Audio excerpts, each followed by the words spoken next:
building new cross-border interconnections and utilising our existing energy infrastructure to its maximum capacity is essential. This will ensure higher degrees of energy flows, enhance competitiveness and address high energy costs. By enabling clean energy to flow seamlessly across borders, they support the electrification of industries and homes, boost our resilience against external energy shocks and ultimately contribute to the well-being of all Europeans. Energy affordability remains a key concern across Europe, even more so with discussions on the EU's competitiveness and the ongoing crisis in the Middle East. Ministers also had the opportunity to share the national measures taken to support households and businesses and discuss ways to strengthen the energy union both in the short and the long term. Accelerating the transition to renewables, electrification and energy infrastructure is the most sustainable approach to lowering energy costs while simultaneously strengthening Europe's competitiveness and autonomy. Even more so in times of external energy shocks when we need to intensify our work to maintain stability and ensure energy security. As we discussed the ongoing challenges, it was clear that the surge in energy prices due to recent geopolitical developments in the Middle East have increased concerns. These developments have further underscored the importance of building a more resilient and interconnected energy system across Europe. The energy transition of the EU requires €660 billion annually, yet current investments are only half that amount. Investments in clean energy generation, energy efficiency and decarbonisation are not just cost, but essential to Europe's energy resilience and industrial future. Public funds alone cannot close this gap. Therefore, mobilising private capital through stable, long-term financial instruments is critical. To bridge this investment gap, we must create a predictable regulatory framework, deploy targeted de-risking instruments and better connect private capital to energy projects. During our informal lunch, we discussed ways to mobilise significant investment, including on grids, hydrogen networks and nuclear capacity. With these investments, Europe risks falling behind global competitors. We also held an important exchange with ministers from Ukraine and Moldova. We strongly condemned the ongoing attacks on Ukraine's energy infrastructure and reaffirmed the European Union's steadfast solidarity and support to both Ukraine and Moldova, which represents an overarching horizontal priority of the Cyprus presidency. We also discussed regional collaboration and mutual energy security, recognising the remarkable resilience of Ukraine and Moldova in the face of persistent geopolitical challenges and assaults on critical infrastructure.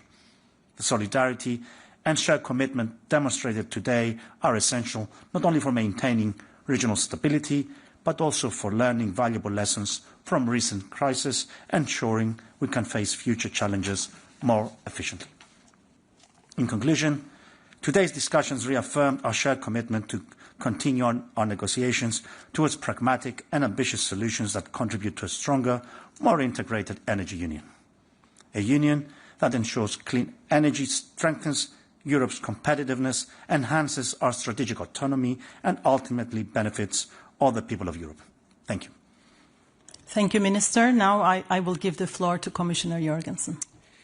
Thank you, and thank you, Minister. Good afternoon, everybody. The escalation in the Middle East and its consequences on energy prices is adding new pressure on our households and companies. We are looking at how we can reduce people's energy bills. This is our top priority. And there are a few principles I want to underline. First, we need to bring relief to those struggling the most. This is why we are working on immediate measures to help businesses and our most vulnerable citizens. Second, we also need to have emergency options in our pockets in case the situation worsens, because we need to be ready and protect our citizens and businesses. Third, we need to advance on the structural changes that can finally bring an end to our vulnerability, to our exposure to global volatile markets. This is why we are looking into all four components of the energy bill: the cost of energy itself, network charges, taxes and levies, and carbon costs. And our concrete answers are coming very soon for UCO later this week. So, exactly as we did in 2022, when Russia started its brutal war in Ukraine, we need to turn this difficult moment into an opportunity to step forward, to do better, to become stronger. The previous energy crisis allowed us to break free from a historic dependency, the one on Russian energy. Now, Europe faces again an existential choice: stay dependent on volatile global energy markets, or finally take control of our own energy future. And to me, the direction of travel has never been clearer, and it is one of independence. Now more than ever, it is the time to stay the course on our long-term strategy. Actually, to double down on it. Because if we really want Europe to stop being a passive price taker on the international markets, we need more homegrown clean energy. We need more and better grids. We need more interconnections. We need a well-functioning energy market. And we need to push electrification. So, I welcome the progress we made today on the grids package. We need a swift adaptation of this file. It is extremely important to lower energy prices, enable more price convergence across our member states, and decrease price volatility. Today we also held the Energy Ramstein for Ukraine. It follows our recent visit to Kiev, where we presented new measures to help Ukraine to go through this winter and start preparing for the next one. It is extremely important that we keep up our support. Ukraine's security is Europe's security, and our support will continue as long as is needed. Thank you. Thank you, Commissioner. Now we will open the floor for questions. I'll start from the front. John, would you like to? Hi there, John Ainger from Bloomberg News. Two questions for the Commissioner. You talk about the need to have emergency options in our back pockets and highlighted in particular carbon costs.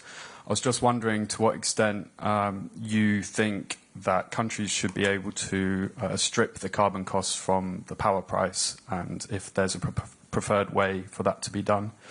And just secondly, another emergency measure that emerged during the last energy crisis was on gas storage. We're leaving this heating season with storages less than 30% full, and the price signals in the market suggest it will be very difficult to fill that over the summer, especially the longer the crisis in Iran goes on. Do you think there needs to be more flexibility for member states than what was agreed last year? Thank you. So I'm not going today to present any of the concrete models, but I can say that what we are looking at is targeted and temporary solutions. We are very mindful not to risk undermining the more long-term strategic objectives of our union. It's very clear that the fact that we have a well-functioning price-setting mechanism, that we have a well-functioning ETS, that is at the core of what will in the end bring us independence and thereby lower prices. So any solutions that we present needs to be in line with those fundamental principles, and they need to be targeted and short term. Yes, we'll go there. You can use the microphone that is here, maybe.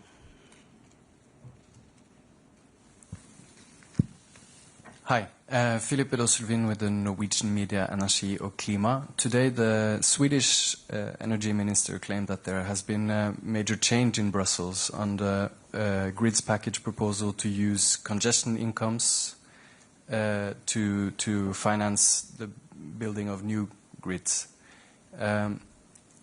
In your view, Commissioner Jørgensen, what will this mean for the rate of building out new grid capacity in Europe if the proposal is not adopted by the Council?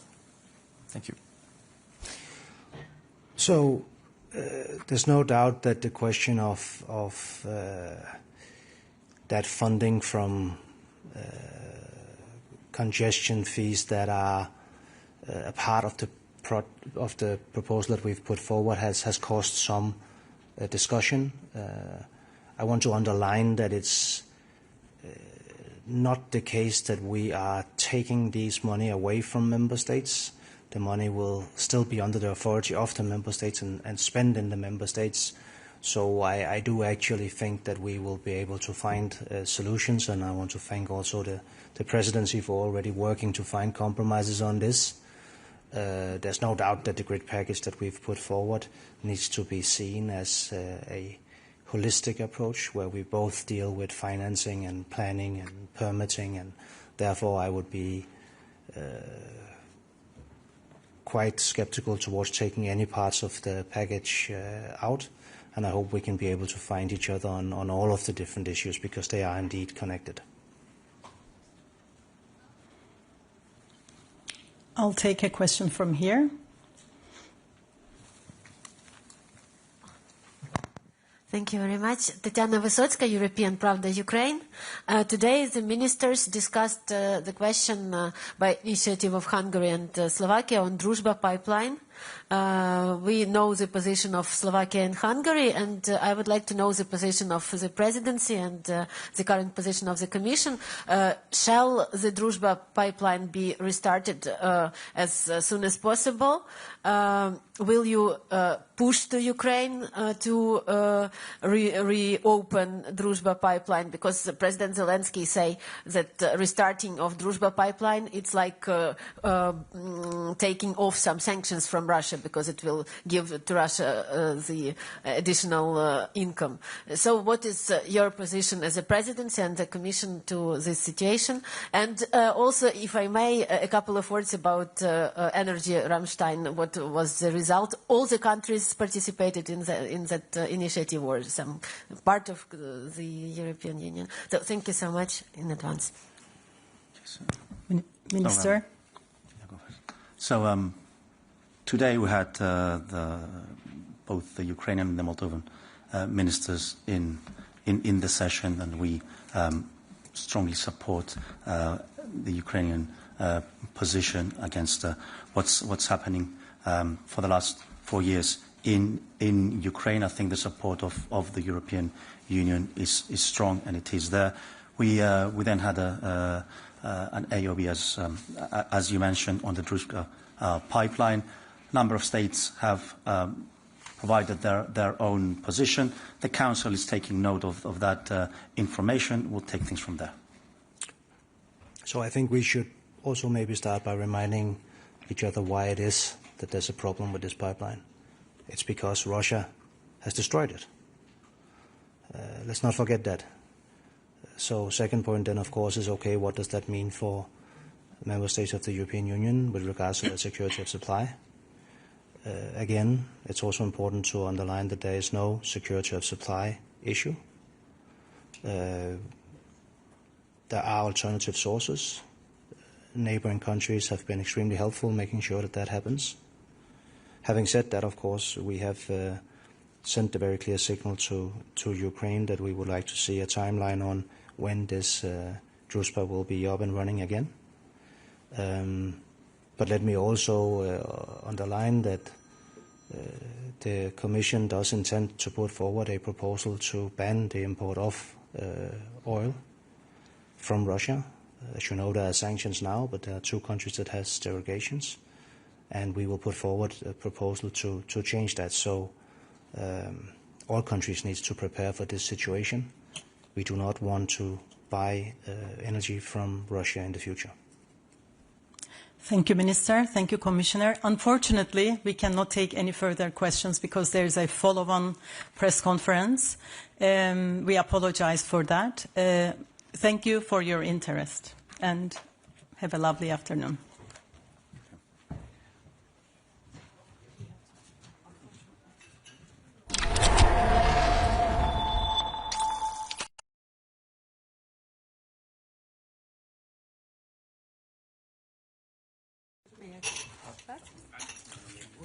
Thank you.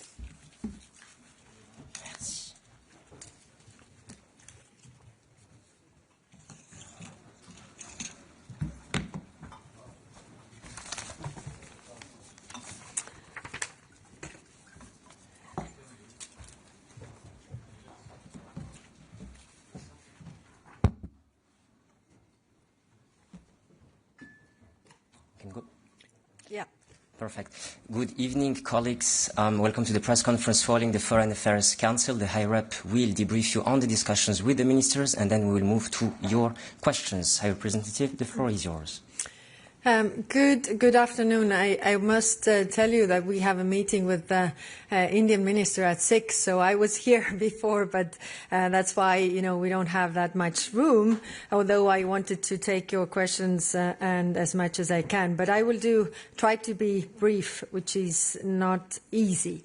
First, we had the discussion on the European security strategy. It's clear that the security environment is changing fast, and we cannot respond with emergency summits alone. We need a long-term policy, and that's why we had the first exchange of views with the ministers today. So we will take a broad view of security, linking defense, but also energy, supply chains, and other policy areas. Member states will shape this security strategy from the start. And today we focus the discussion on principles, scope, priorities. And updated joint threat assessment will be also basis for the strategy. Then we discussed war on Ukraine. Moscow stands to gain from higher energy prices and the diversion of air defenses from Ukraine to the Middle East. Ministers were clear that Ukraine remains European top security priority, and attention for Ukraine will not be allowed to fizzle out. The same drones that are hitting Kiev are hitting the states of Gulf. As Ukraine has the best drone defenses, we also discussed briefly how we can put these things together, the needs for the Gulf countries, but also the needs of Ukraine and the defense sector and the industry. Russia keeps spilling the war over to its neighbors. Russian strikes on Ukrainian hydropower plant threaten to contaminate Moldova's water supply. We are supporting Moldova with equipment, aid, and satellite imagery. Following the U.S. decision to ease sanctions on Russian oil, Europe will maintain sanctions and continue to move away from Russian fossil fuels. If we want this war to end, Moscow must have less money for the war, not more. Dialing up pressure on Russia's shadow fleet is one of the best tools we have. I commend France, Belgium, and also Sweden for boarding and seizing falsely flagged tankers. It is time for the gloves to come off on Russia's shadow fleet. On EU side, the adoption of 20th sanctions package is long overdue. We discussed how to push this forward. The same goes for the 90 billion loan. Those who enable this war are also paying a price. Member states renewed sanctions on over 2,600 individuals, and today ministers also adopted new sanctions targeting those seeking to destabilize European Union. We also listed new entities in China and Iran responsible for the cyber attacks. Then we had the discussion and exchange of views with Foreign Minister of India. It was very timely because they are also very much affected by the war in the Middle East. We discussed broader terms, the world order, and also what more can we do to keep a world order that is based on some kind of rules. And also regarding, the freedom of navigation and how to keep the Strait of Hormuz open. And then we had the discussion on the Middle East. 2 weeks of war have degraded Iran's military capabilities, but also generated damaging security and economic shockwaves. Iran is now waging war on global economy. Ministers reaffirmed today that our focus is de-escalation and also to the freedom of navigation. I also discussed with UN Secretary General Guterres and many others over the past days how to keep the Strait of Hormuz open. Europe has no interest in an open-ended war. Following the regime's deadly crackdown in January, the EU designated Revolutionary Guard as a terrorist organization. And today we imposed additional sanctions on those responsible for the violence. And this sends a message to Tehran that Iran's future cannot be built on repression. We must step up our support also to Iranian civil society. This is not Europe's war, but Europe's interests are directly at stake. As this war expands, the EU's priority remains the protection of our citizens. We have evacuated more than 30,000 from the region, many on the flights also funded and organized by the European Union. Now, restarting the shipments of fertilizers, food and energy through the Strait of Hormuz is another urgent priority. Today we discussed options to better protect the shipping in the region. EU already has naval operations in place. We have Aspides that plays a key role in safeguarding the freedom of navigation. There was, in our discussions, a clear wish to strengthen this operation, but for the time being, there was no appetite in changing the mandate of the Operation Aspides for now. While the Strait of Hormuz is at the center stage, the Red Sea also remains critical. The risk that Houthis get involved is real, so we must remain vigilant. Then in Lebanon, Hezbollah has dragged the country into a war that is not its own. The Lebanese people are paying the price for Hezbollah's attacks.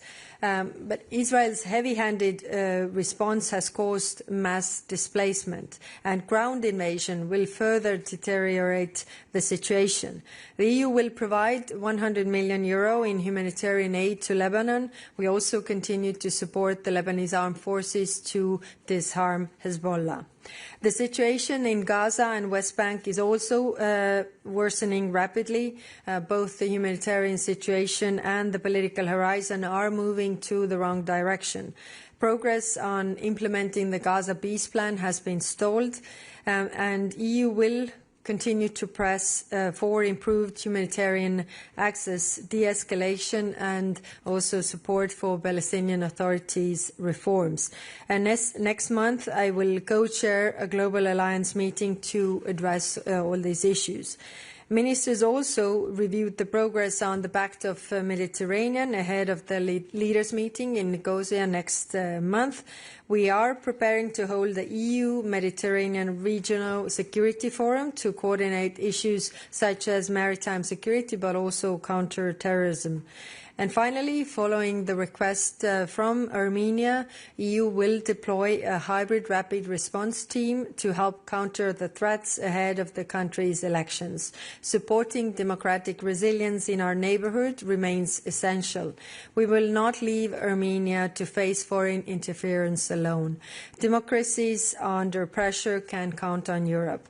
Ministers also discussed a wide range of issues, including further democratic deterioration in Georgia, but we will go into more details the next FAC. I will stop here so that we also have time for questions. Thank you, High Rep. We start here with AFP. Thank you, Olivier Beau from AFP.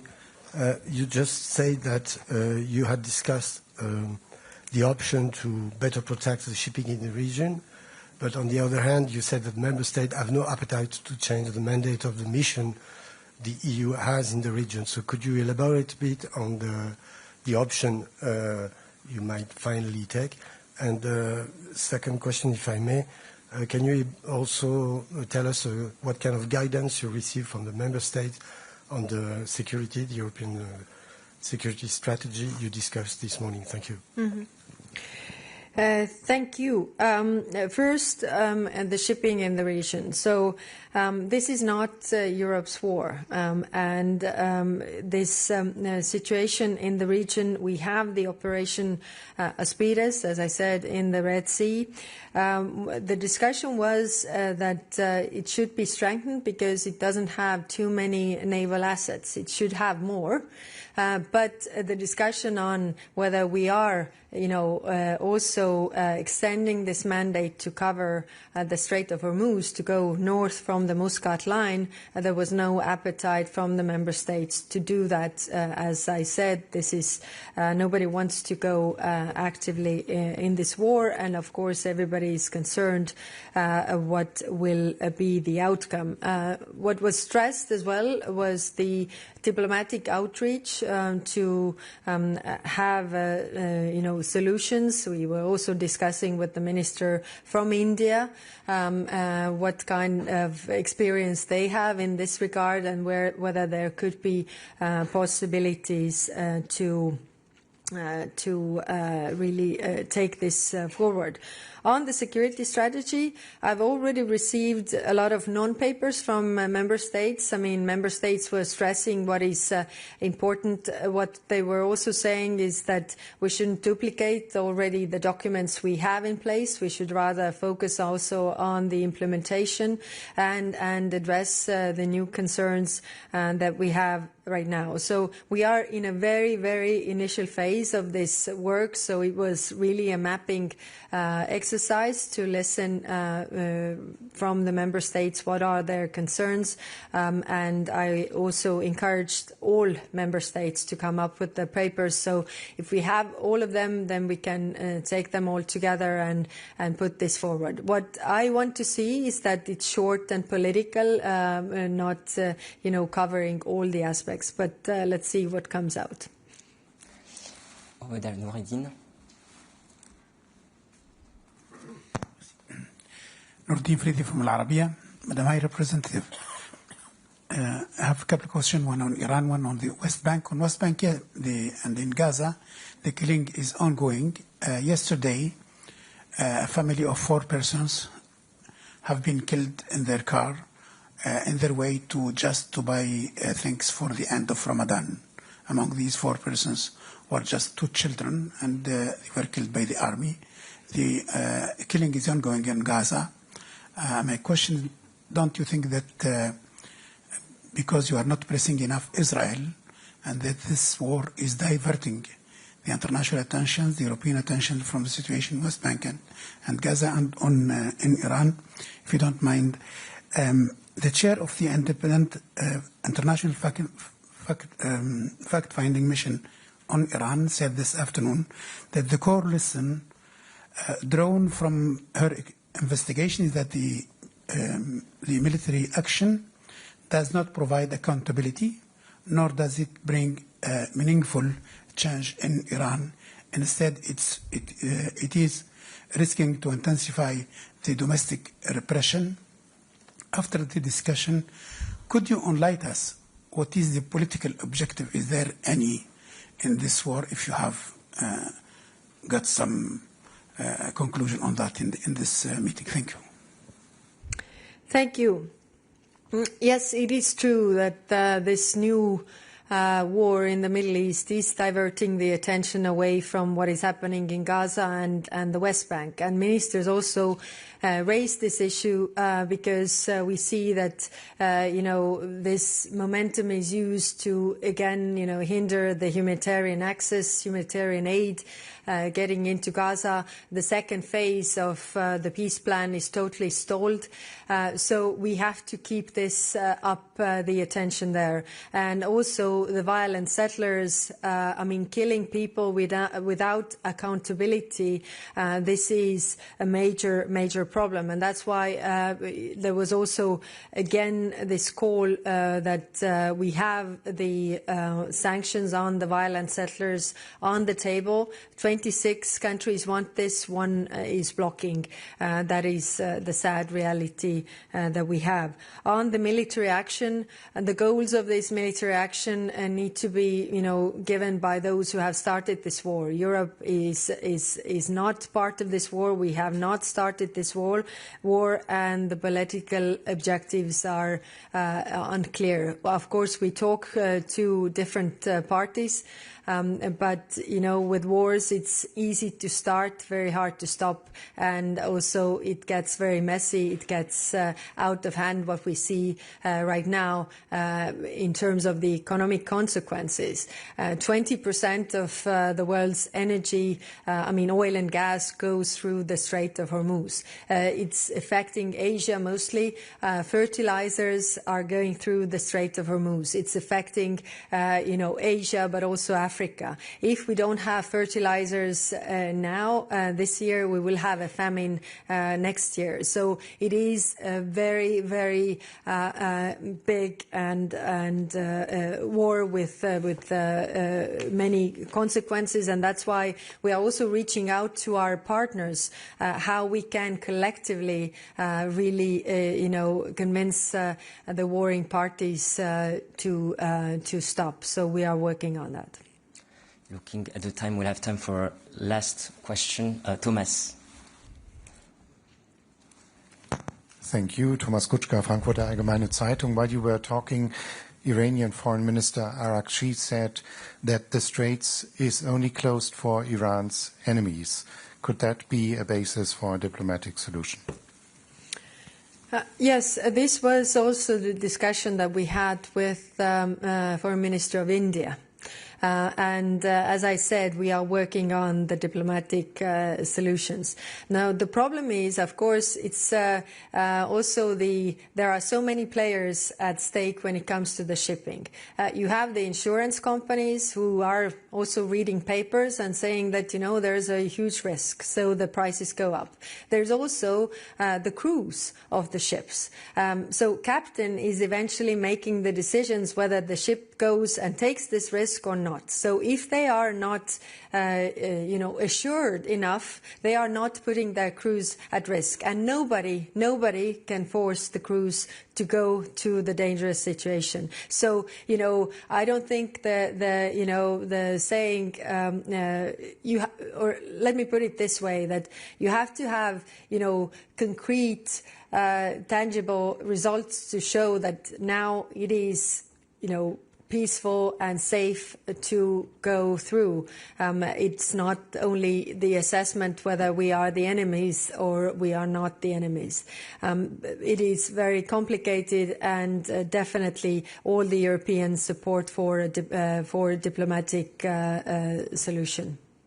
And we'll leave it there. Thank you, High Rep. Thank you very much. Have a lovely evening, and we stay in touch. Yeah, sorry for that.